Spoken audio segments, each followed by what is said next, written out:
So we finished off last class discussing Avram Avinu and his attribute. What was Avram Avinu's main attribute? What was his main midah, his attribute, his character that he had perfected and worked on?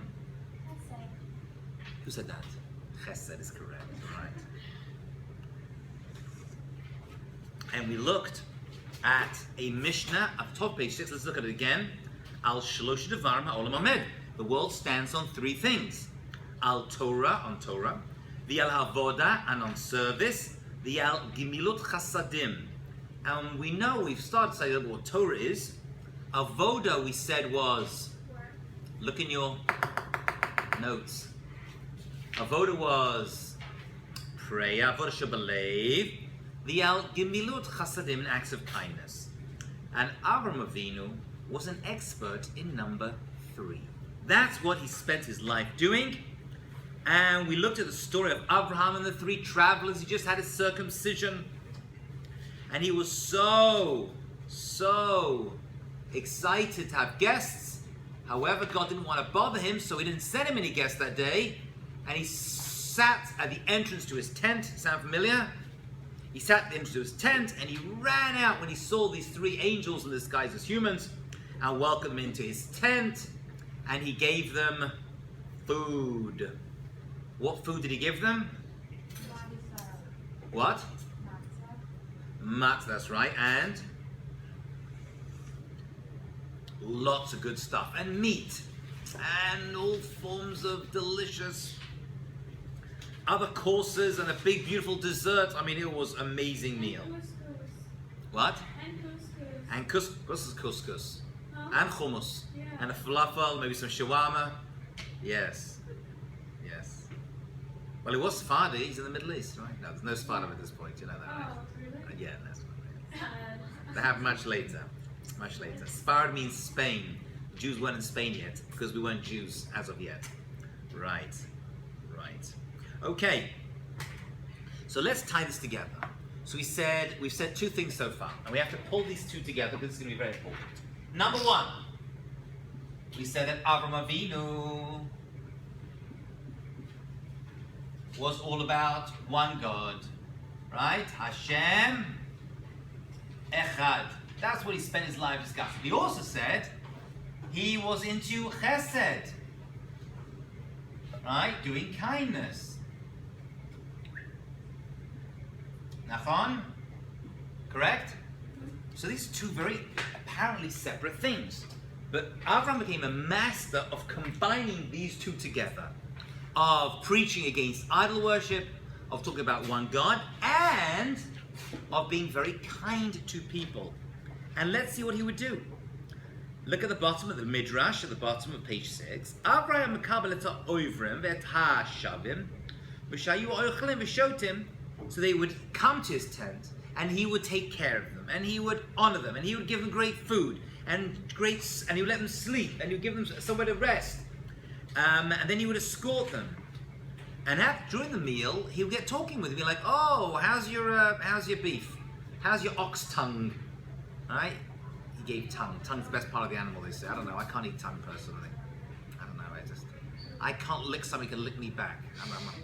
I'm a one-way licker. I can't seem to do that. But they say it's the best part. They say my father loves it. They say it's the best part. My wife loves it too. So he would give them some delicious part of the animal. By the way, he didn't promise them much. He just promised them a little bit of bread and some water, and he gave them lots. Right? That's a key trait of Avram Avinu as well. He would promise little and do lots, as opposed to another person in the Torah who you haven't met yet, by the name of Ephron, who promised lots but did little. And we don't like that. Rather say you'll do a little bit and do a lot more than the other way round. Okay, so that's Abraham, and he would give them, and then he'll be like, "So how's the food?" They'll be like, "Oh, it's very nice." He goes, "Well, let's thank God." And they'll be like, "What?" Because we have to thank God for the food. I'm like, who's God? God, you know, the one central, omnipotent being in the universe who created everything. They're like, "One. There's hundreds of them. Look, I got an idol in my pocket." But no, not that. That's old school. That's so Noah's time, you know? That's so my father's age, right? It's like AOL, no one uses that anymore. Get rid of that. Let's look at something a lot more real. and he says that there's one God, and he started to recapture that which his ancestors started to teach. So he didn't create anything new. He reintroduced something that had been forgotten. Okay, that's very important. He didn't create the idea of one God. His ancestors believed in one God, and he and his wife did it. And how did he do it? By giving people, doing chesed, doing kindness, and using that as an opportunity to teach people as well. Which is why every time you go to a Jewish function, before they teach, they always give you something to eat. No coincidence, by the way.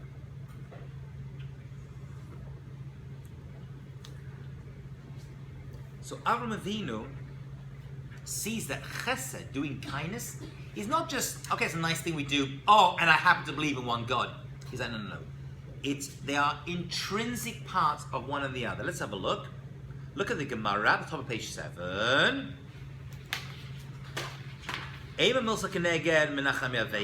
What words do you give to those who comfort mourners? Right? How do we describe those who do that? This wonderful mitzvah of comforting someone who's lost one of their loved ones.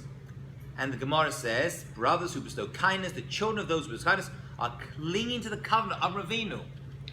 So we see in all of Jewish life, when you talk about acts of kindness and chesed, for example, visiting someone who's mourning, which is seen as a great mitzvah, by the way. You should know, we'll talk about it more later on the semester. Actually, maybe even more next semester. But giving comfort to people who've lost one of their 7 close relatives. Who are the 7 close relatives? Mother, father, brother, sister, son, daughter, lolenu, husband or wife. That's all the Sheva Krovim. And those are the ones we mourn for. Okay, we mourn for our parents longer, but we mourn for those 7 for at least a month. And that's seen as a great mitzvah, to visit the mourner and to, first of all, take care of the deceased is seen as the best mitzvah. The greatest chesed you can do is take care of a dead body. Do you know why? Why do you think taking care of a dead person, is considered one of the greatest mitzvah you can do? What is it about that mitzvah? What do you think? What's unique about the mitzvah than all the other mitzvot? Why is that seen as greater than giving charity? Taking a dead body, make sure it's treated respectfully, and burying it. Well, it's called chesed shel emet. Chesed of truth. Why? Because when you give charity, what are you doing? You think to yourself, you know what, I'm helping this person. They'll help me out one day if I get into trouble. You know? Or you do a favor for someone, what are they going to do? Right? They owe me. You know what I'm saying? They owe me for what I've done for them. And all of the mitzvah, you invite someone for Shabbat, they have to invite me for Shabbat. I bought them a very nice bottle of wine. When they come to me, I'm getting a nice bottle of wine. Right? When you go and me Samech Chatan V'Kala, you go in and dance at a wedding, you're like, when I get married, or when my kids get married, they'll dance at my wedding. So all mitzvot have a little bit of them, they're a little bit selfish. Because you think to yourself, they owe me. They're reciprocal. But when you get involved in a dead body, one-way giving, they're gone. There's nothing else they can do for you. That's considered the greatest mitzvah. I mean, a lot of other big ones. That seemed a very pure, authentic one, because it's one way. Because they're dead, what can they do for you? Right? They invite you to their bar mitzvah, you know what I'm saying? They're gone, right? So that's seen as chesed shel emet. So whenever we talk about chesed, we talk about Avram Avinu. He is the epitome. He created a new way of looking at chesed. Okay? Let's look at a number 3 again, and we'll look at an explanation of it. So it says, well, I want to be like Avram Avinu. Torah said in the Pirkei Avot, the Mishnah says, you know what is it about Avram? How did he do this? What was the mechanism? What is the midot, the midah, the character that had him act like this? Let's look on page 7, note 6, please. Look inside. And it says, whoever has these 3 things in their hands, doesn't literally mean in their hands, it means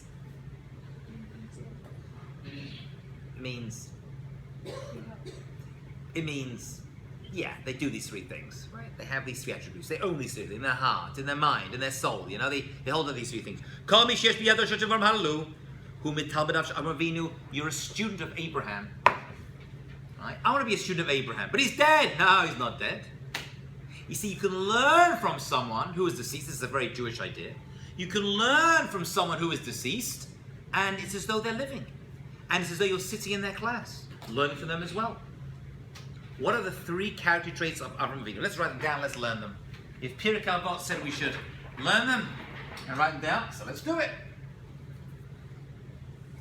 So now we're looking at the three character traits, the three midot. Let's do some Hebrew. Three midot of Avraham Avinu. What are they? Number one. What's number one? Read it. What? A good eye. What does that mean? He wears glasses. He's 20/20 vision. He doesn't need contacts. What is that? A what? A nice outlook on life. Okay, a nice outlook on life. I like that. Let's put down a good eye. What is it in Hebrew? Someone? What does the Hebrew say? Ayin Tova. Let's do some Hebrew. Ayin Tova. He had a good eye. Ayin Tova. By the way, what's the opposite of an Ayin Tova? Ayin Hara. Oh, everyone knows that. Especially Sephardi women. Sephardi women, they love the Ayin Hara. They get all excited when they hear those words, right? Oh, Ayin Hara. Baruch Hashem. Now we're learning. Baruch Hashem. Thank God I'm learning finally. Right. And by the way, there was someone who had a very bad Ayin Hara. You know what his name was?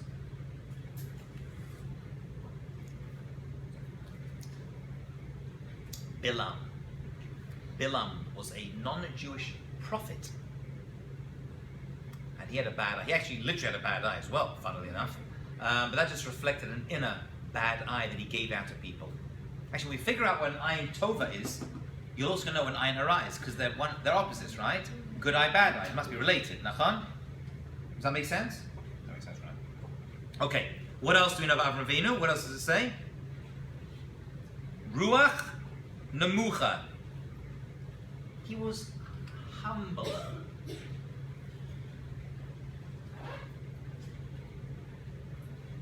He was humble. He had a Ruach Nemucha. Ruach, his spirit was Namuch, low. He was humble. What does that mean, humble? We're going to see that word come up again. Anava, anivut. What is that? What is humble? Is that like saying, oi, I'm a nothing. Oh, I'm so bad at everything. I fail at everything. Oh, I'm such a loser. Is that humble? No! That's chronic low self-esteem.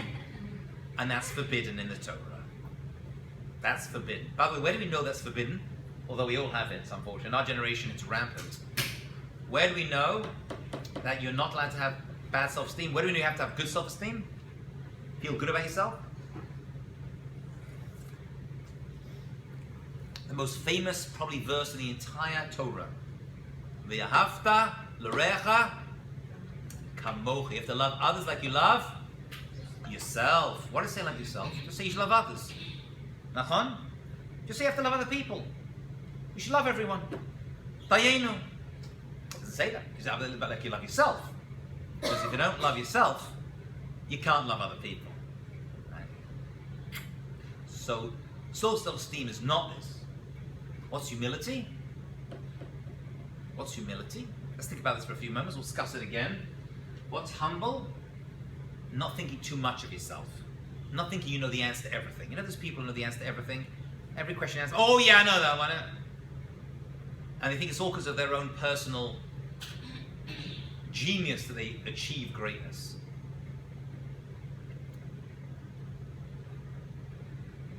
Humble is, I'm very good. I've got self-esteem. I'm a great doctor, teacher, mother, father, whatever it is. There's room for improvement. And the fact that I'm like this is God gave me this talent. That's a very short answer to what humility is. A lot more on this. Does anyone know who's described in the Torah? Actually, this is the only way this person is described in the Torah. And the humblest person who ever stepped foot on earth. Who was that? Very good, Moshe Rabbeinu, excellent. Moses is described as the humblest person, right? Abraham's great-great-great-great-great-grandson was described as the humblest person who ever stepped foot on the earth. Right?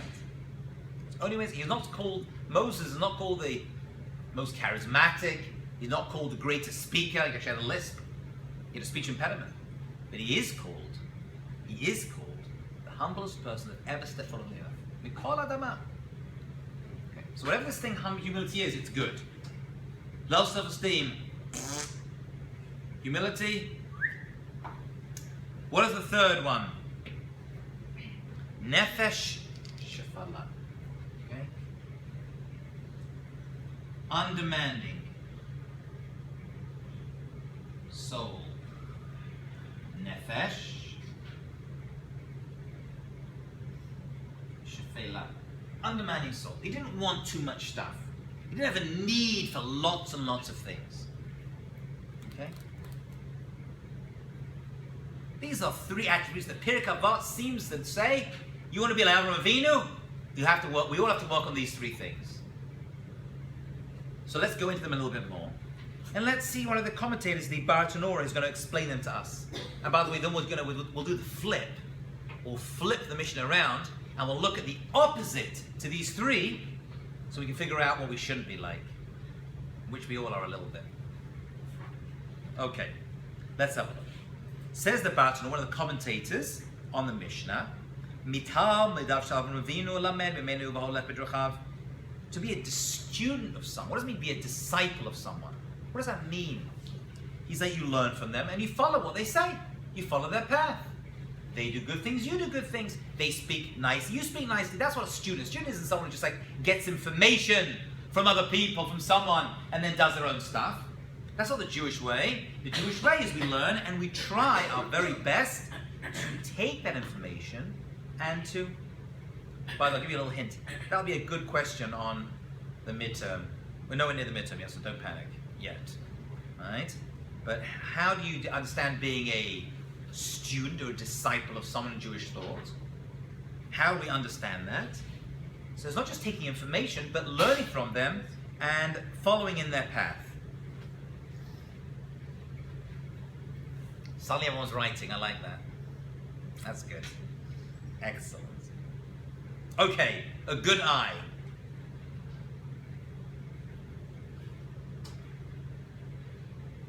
So good eye means that they are satisfied with what they have. They have a good outlook. They don't need to have, this is very important, they don't need to have everything that everyone else has. Right? The eye isn't full. Interesting, follow very carefully, this is very interesting. What's the opposite of a good eye? Ayin tova, ayin hara. But there's something in between that. Listen to this is fascinating. It's called surat ayin, which literally means a narrow eye. Interesting, a narrow eye. Well, who's got a narrow eye? Well, look at this. What does this look like? I think even it looks like it. If you see someone and you look at that, and that person's looking at it, and they're like, what is that? What is that? What does that connote, you think? Like, it's jealousy. They're jealous. Ooh, why do they get that?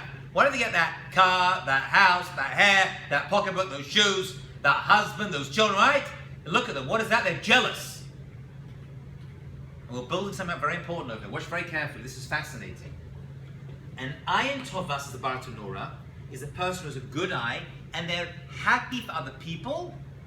Right? They have a good outlook. Phones away, please.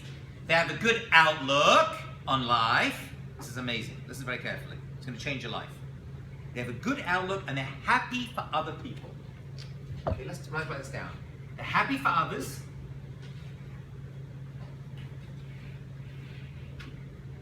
And don't desire what they have. Yeah? They don't desire what they have. That's a good eye. I'm good, I have a good outlook. The opposite of that is someone who has a bad eye. They have narrow eye, surat eye, which means they get jealous. Oh, why do they get that? Oh, so you tell me now, what's ayin hara, the bad thing, which is going to be the opposite of this? We just define what a good eye is. A good positive outlook. Happy for others, not trying to get whatever people have. Happy with what you have.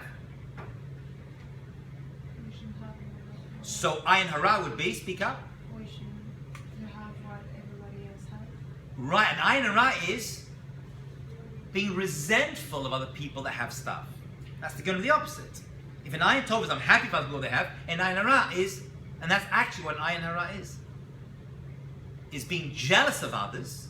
That's surat ayin, jealous of others, and being like, why do they get that? And ultimately, that thing belonging to the other person can be taken away. The Gemara says, this is fascinating, that one of the great rabbis walked into a cemetery, and he had the power somehow to know how these people died. What was the cause of their death? I don't know how he did it. He had some spiritual power. He was able to say this person. And he said that nearly all the people in the cemetery died because of ayin hara, was involved in it. As other people look at what they have and thinking, why do they get that? Why do they have that? Oh, I want that. And Hashem listens to be like, you know what? You're right. They don't deserve it. Maybe it's taken away. Or maybe we do deserve it and we get to keep it. We want to deserve what we have. So Avraham Avinu is the ultimate good eye. Bilam, who we don't know yet, we'll meet him later on, is the ultimate ayin hara. Right? He's actually mentioned in the Mishnah. I didn't bring it down, but he's mentioned. He's someone who was against. So he was happy for others. And he wanted to bestow good on other people. And he wanted to give them kindness and take care of them. That's what Avraham Avinu is teaching us. I'm happy for other people. I'm happy for your success. I want you to be healthy. I want you to do well in life. I'm not going to, oh, what about me? I'm going to be, you deserve it. This is what Hashem wants from you, and this is a good thing for you. That's an ayin tov. Are you following? Can you see the progression over here? It's a very important concept. We're building up a plan over here. Okay? And we see, where did this happen? Where did we see Avram had a good eye? Because Avraham Avinu took care of his nephew Lot, who you're going to meet, if not in my class, in Mr. Schefter's class. And Lot was kidnapped, and Avraham Avinu went to war to get back his nephew, who he had responsibility for. And he fought 4 kings. There were 4 nations he was able to fight them. He had an army, and he recaptured. And at the end, he could have taken a lot of stuff for himself. He didn't want that stuff. He said, I don't want that. You can keep it. Because when you fought a battle, you got to keep all of the loot, all of the bounty that came with it. And he was like, no, you can keep that. I don't want that stuff. I've got enough. I've got enough. This trait you're going to see in the descendants of Abraham right through.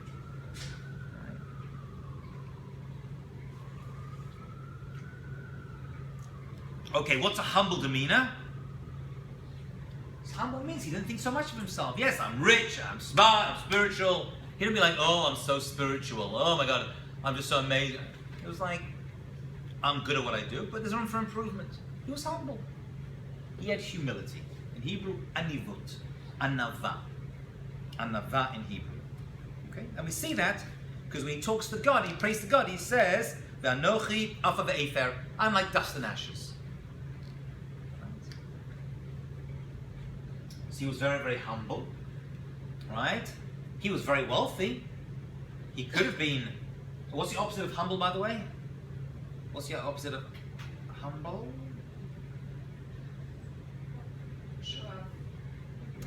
Okay, yeah. So being, which is related to this, by the way, showing up, right? He had an ego, right? Ga'ava, called in Hebrew. Ga'ava. Gaiva. Ga'ava. Be full of yourself. And there's many people in the Torah and right through history who have the opposite of that. That's humble. Humble isn't I'm a nothing, I'm a gornish, I'm an idiot. That's not humble. Right? Humble is I'm very good.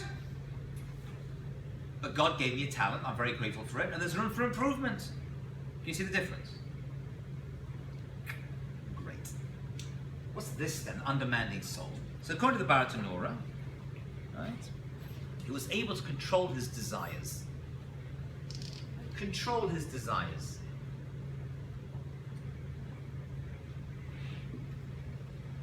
his physical desires, he was able to rein them in.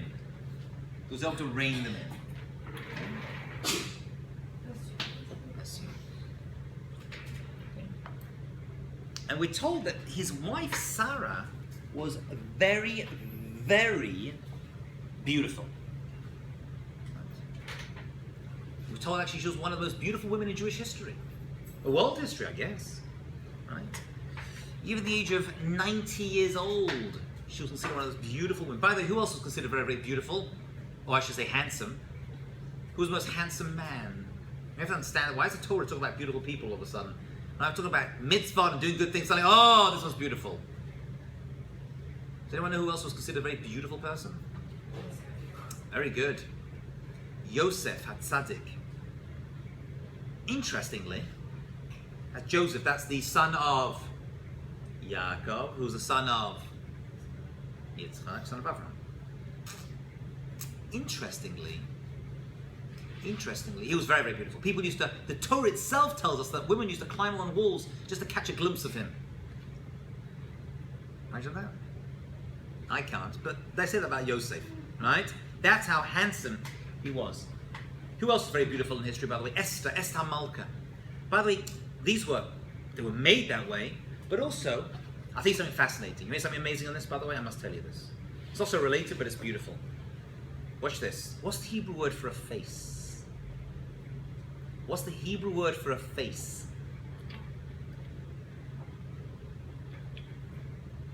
It's a panim. Panim. Hey, nun, yud, mem. Panim is a face. Now the word panim, if you change the vowels, this is panim. We'll do the same word. Watch what we're going to do over here. You can see this happen a lot. So you can do the same letters in the same order, but you change the vowels, it becomes panim. What's panim? Inside. So this is a face. This is inside. So that's weird, isn't it? The same word for a face is the same word for inside, which means that these two must be related. Can you see that? Because they have the same Hebrew word. Although it's different vowels, it doesn't sound the same, but it is panim, panim. Can you follow that? What's the relationship between a panim and a face and inside?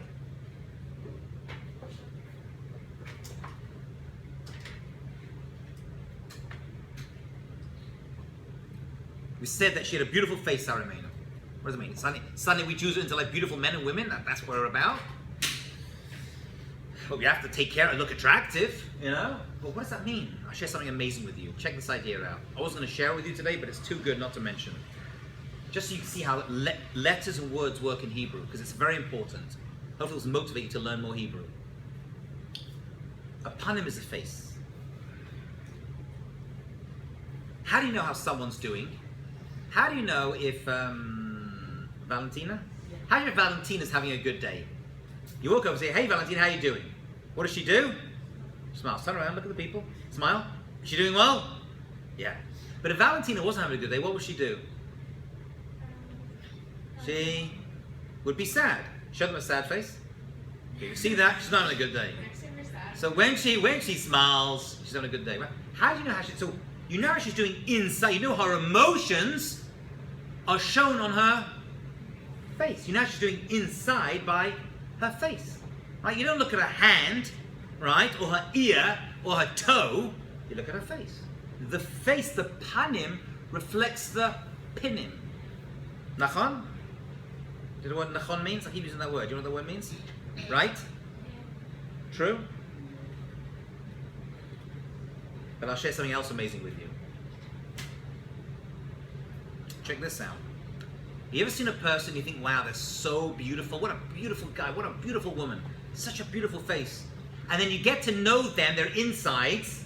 I don't mean their kidneys, but you know what they're really like, their emotions. And they're really not nice people at all. And what happens? They become ugly. Right? Because they're not nice. They actually become, their face changes. The inside reflects on the face.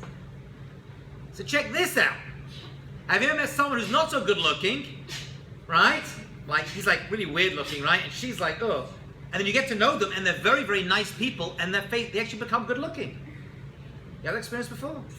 My wife says when she first met, okay, never mind. So the Hebrew word is revealing this stuff. So now we're going to do a whole class just on Hebrew and how important Hebrew is. Hebrew is going to reveal things to us that you can never, ever get in the English or any other language. You can learn Torah in any language, but the depth of Torah is only going to be available to people who have Hebrew, right? Because every Hebrew word has a shoresh, a root, and that root in Jewish thought and philosophy, which you won't get, so you'll learn shurashim, right? Which in Hebrew class is going to drive you crazy, but in Torah class is going to reveal amazing secrets to you. Okay? Okay, back to our discussion. So we know that Sarah Imenu was very, very beautiful, and Avram Avinu was married to her, right? But he didn't relate to her that way, right? He realized later on, wow, she was such a wonderful person. Only later on did he fully even appreciate that. He saw her insides. That's what made her so beautiful. Right? He wasn't focused on the desire, he was focused on the inside, and wow, what she was like. That's why she was so beautiful. Right? She has such an effect on people. Esther, Hamalka, Esther the queen from the Purim story, had such an effect on people. Okay? That they saw as very... Yosef was so charismatic, he did such good that people just turned out, were there better looking people? There probably were better looking people. God bless you.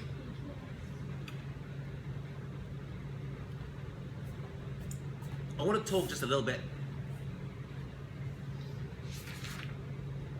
about the mitzvah that was given to Avram Avinu. And this is one of the first, not the first mitzvah, one of the first mitzvah of the Torah. Anyone know what the first mitzvah in the Torah actually is? Although we haven't started studying the mitzvah yet, but we will. What was the first mitzvah of Avram Avinu? So, for Avram Avinu, yes, it was the Brit Milah. The first mitzvah of the Torah, according to many opinions, was to get married and have kids for Revu. I just apologize. No, I misread that. No, I said, so the first mitzvah of the Torah, first mitzvah of Avram Avinu was this, actually, you're absolutely right. And the first mitzvah of the Torah, they're related, was to have children. Okay? Let's talk about this mitzvah, because this is a mitzvah which obviously is performed on an 8-day-old baby. There's so much to discuss over here. So much. Why 8 days, right? Why a boy? Why that part of the body? Why are we connecting that? Why was that mitzvah given to Avram Avinu?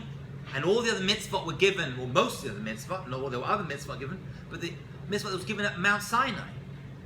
This mitzvah was given before the Jewish people became the Jewish people. It's unusual, right? Where were the mitzvah given? Where were the mitzvah given to the Jewish people?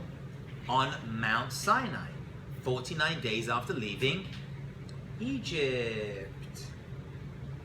And yet, way before we get there, there's a few things you're going to have. You're going to have to get married and have kids, and you're going to have to do this circumcision. There were some other ones as well. Shabbat, interestingly enough, was given to the Jewish people before Har Sinai, before we got to Mount Sinai. Why? We'll discuss when we get to Shabbat. Very early on, this mitzvah was given. Very early on. And I'm going to make an interesting connection that none of you have ever heard of before, but the Torah makes it. Between this mitzvah and a place. What place do we connect the Brit Milah to? What physical location? Eretz Yisrael. Before Abraham could go into Israel, before the Jewish people many years later could go into Israel, they needed to have this Brit Milah. Now the word Brit Milah actually means a covenant. What's a covenant? You know what a covenant really means? Have you heard the expression a covenant before? The pact. Right, well, okay, what's a pact? Contract.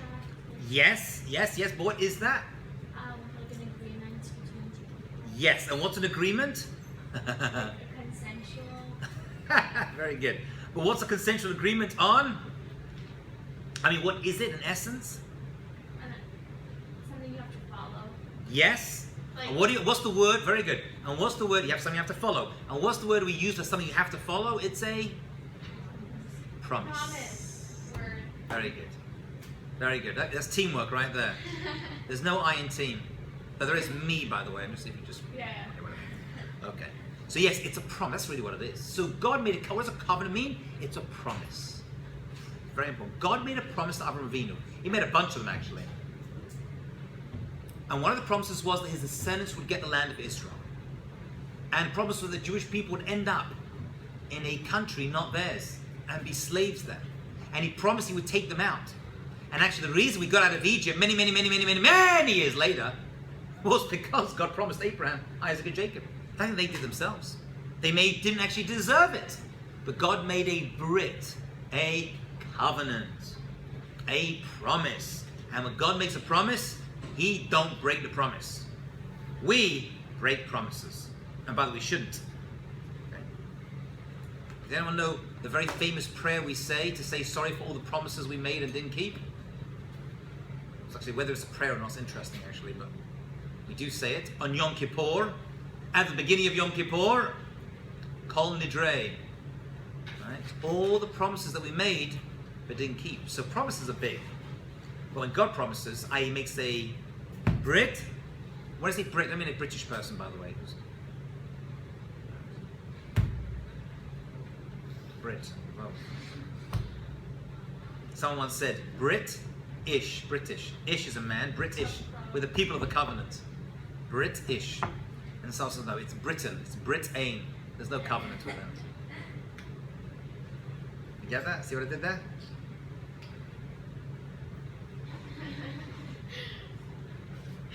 Okay. So God made. When you reach my age, you get happy with yourself. You'll understand.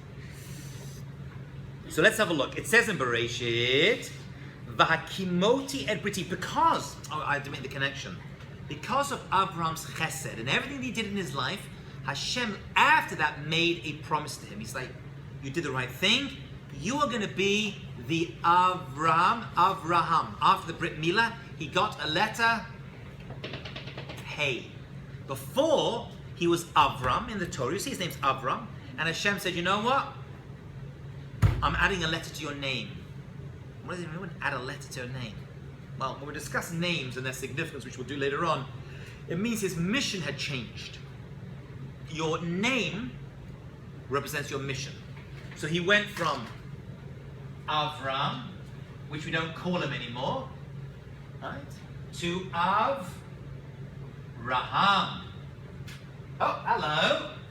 There's the hay. You got given a hay. Hey.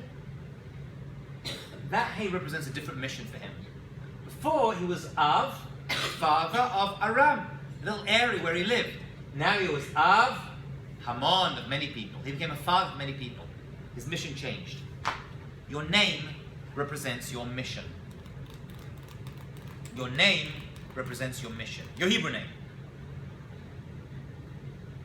By the way, shall I show you why? Yeah. Okay, I will then. Giselle, it'll be my pleasure. It actually, the root of it comes from the Hebrew word for a soul. Hebrew word for a soul is a neshama. Nachon, you heard that before. Neshama is a soul, right? And neshama is a soul. And the middle letters are shame. What's shame? Name. Name.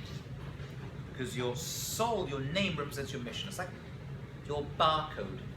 Just like when you buy a product and you pass it over the red light in the supermarket, all the information comes up. Blip, blip. So it's your name represents your mission in this world. Oh, we're learning a lot today. I'm feeling good. I'll be honest, the coffee's helping. I think I got home from work last night at midnight. Okay, so that's a neshama. Neshama is a soul. Milah is a shame, because you're shame. So Avraham Avinu changed from Avram to Avraham. He got given a hay. Hashem gave him a hay. Anyone know who else in history got extra letters in their names? Sarah. Very good. What was her name before? It was Sarah? Sarai. And then it became Sarah. Uh-oh. She lost the Yud. She lost the Yud. Yud's a good letter. Doesn't go to waste. Who got the Yud? No. Oh, his name actually was that. No, it was Hosea. It was Yehoshua. Joshua got the Yud. Everything gets used. Nothing gets lost in Jewish history, ladies. Nothing gets lost in Jewish history. By the way, that's why we name after our grandparents. This is a whole talk in of itself, not for now. Right? You're actually taking that person's name You're not taking their name. Anyone here named after a grandparent or a great aunt? We all are, right? Right? Yeah, you're named after anyone? You named after your Hebrew name? Sarah. Sarah. Amazing. Perfect for this class. Do you know what the word Sarah means? No. You don't know what your name means. If you want to be a Sarah, you gotta know what the word Sarah means. Anyone know what Sarah means? It's chesed, no.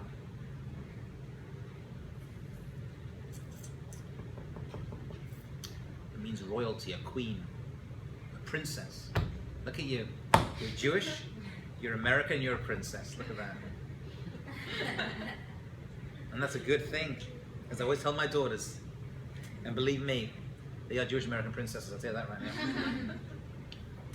Man, the amount of shoes I have to buy them. Let's not even talk about that. Don't even start me on the shoes. You women are great. What are they? And hair products? Oh my god. Oh. Oh my god.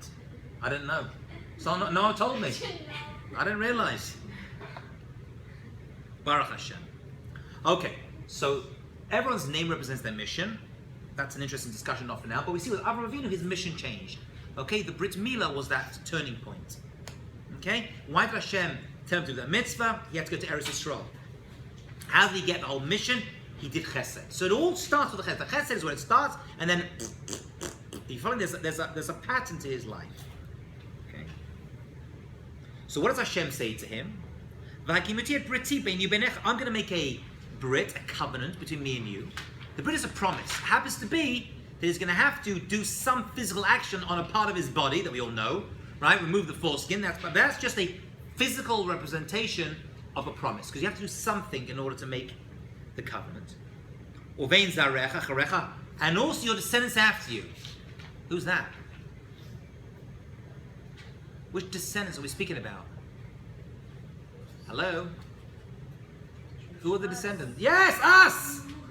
Us! Ledoratam.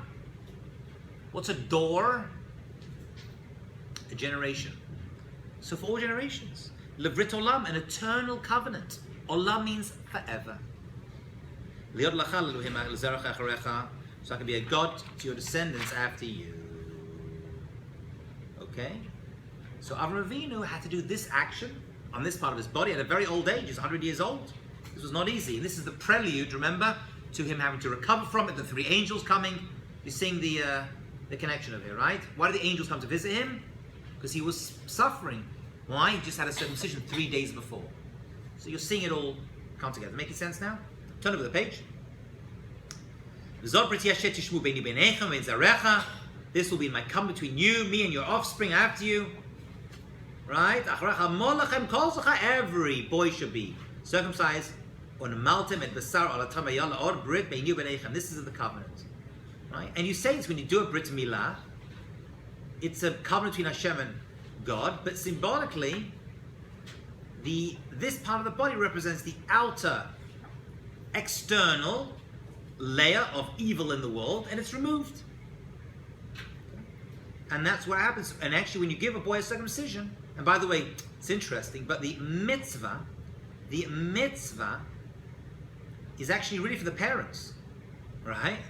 If you think about it, because the parents are the ones that bring their children to bring milah. 8 elders go, okay, circumcise me, please. If it does, I mean, it's weird, right?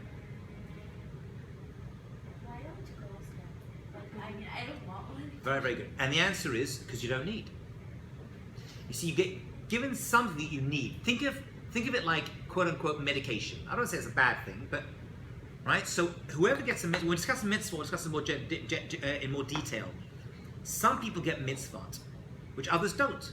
Kohanim get some mitzvot, which we don't get. Kings get mitzvot we don't need, right? Men get some mitzvot, which women don't get. Women get mitzvot, the men don't get.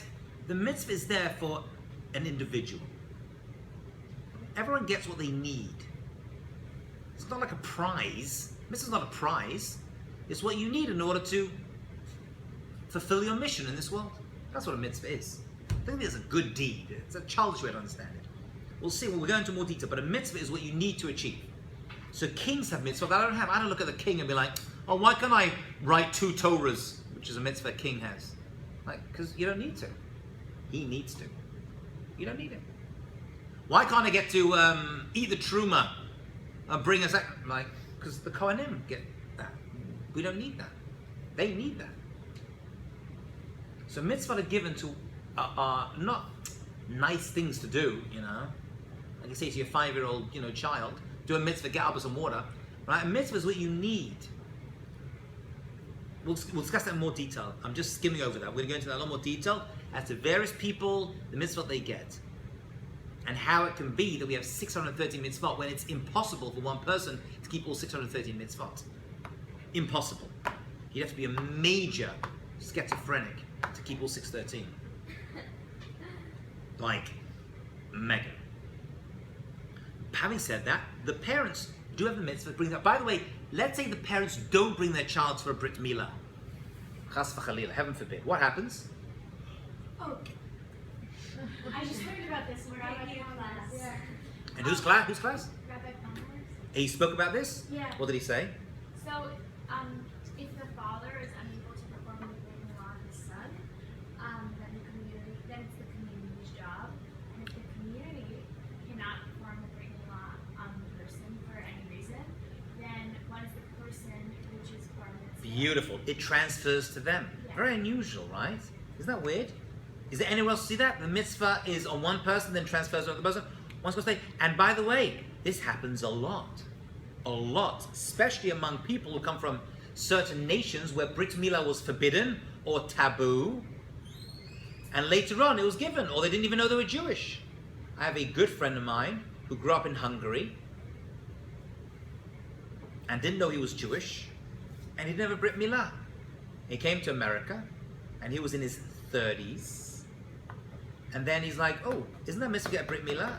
And we said, yeah. And he said, I didn't get one. I said, you have to do one. So at that point, you get to have anesthesia, obviously. But the recovery is still difficult. That's his mitzvah. The mitzvah was his. So we organized it, he had a Brit Milah. Interestingly, when we go to when I'm with him at a Brit Milah of a baby, and the baby starts crying, he always says, I know what that baby's going through. None of you really remember what happened to your baby. I know what the baby's going through. Right? So that's right. If the parents, and if parents then community, and if the community, it becomes his own mitzvah. Everyone enters into this covenant. And we we refer to it as a Brit Milah of Avram Avinu. Right? He was given this particular mitzvah. This was his mitzvah. Okay.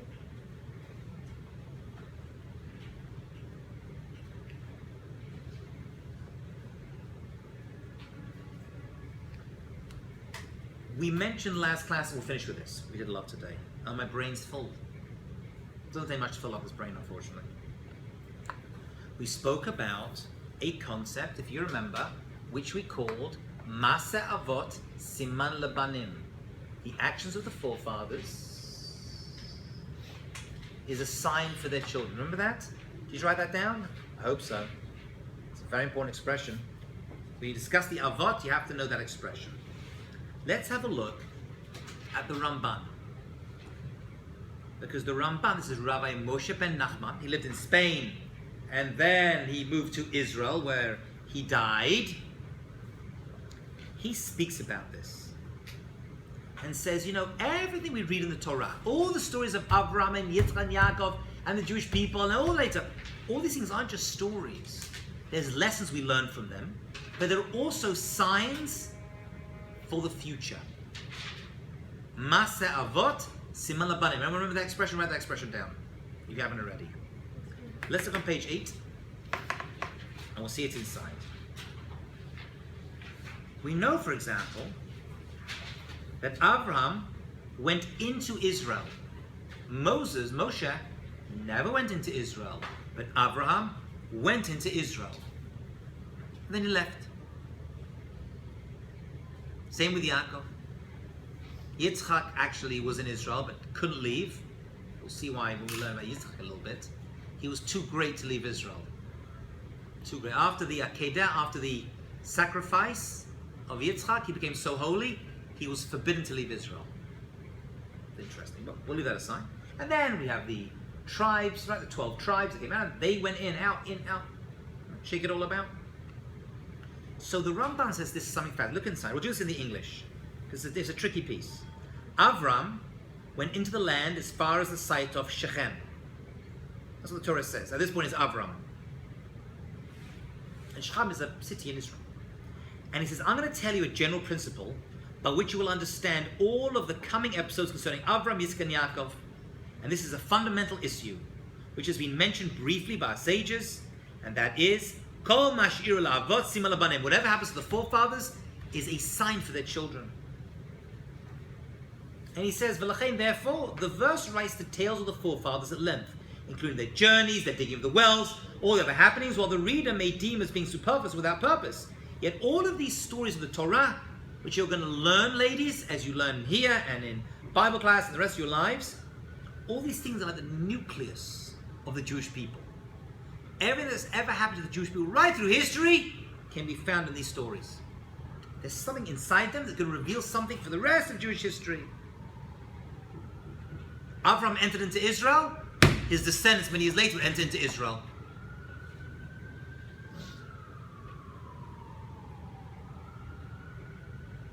Avram had to leave. We'd have to leave. Avram went to Egypt. He left Egypt. He left it to go to Egypt. They'd have to get into Egypt as well. Right? It's all a sign for the future. But everything that happened. So we follow the footsteps. Actually, in this case, literally the footsteps of Avram, page 9. And we'll finish off. And it says, Ki yadativ, it says in the Torah, Bereshit, Ki yadativ, Laman, Asher Yitzav et banav et beito acharav. I have loved him. This is God speaking about Abraham and his children, his household. Right? Et banav et beito acharav. Shamru derech Hashem. He followed the path of God. Abraham followed the path of God. La'asot tzedakah. Because he did tzedakah. He did kindness. Umishpat, and judgment. Justice. Laman avi Hashem et Avraham al asher diber alav. In order that God could bring everything. So Avraham Avinu was loved because he was good to other people. It's tzedakah and justice. I'm going to look at one little piece, which we'll look at again in more detail next, maybe 2 or 3 classes time. Hashem says, I will strengthen you, I'll protect you, and I'll set for you a covenant. Hashem made a brit with Avram. He also made a brit with the Jewish people at Har Sinai, and we became a light to the nations. That expression we'll discuss in the future. So the same covenant Hashem made with Avram, He made for us as well. Questions, thoughts, comments, heckles. Are we all following? Amazing. Okay, we're going to stop over there. And we'll pick this up, God willing, on Tuesday. Fabulous. We're doing good. Have a Shabbat Shalom.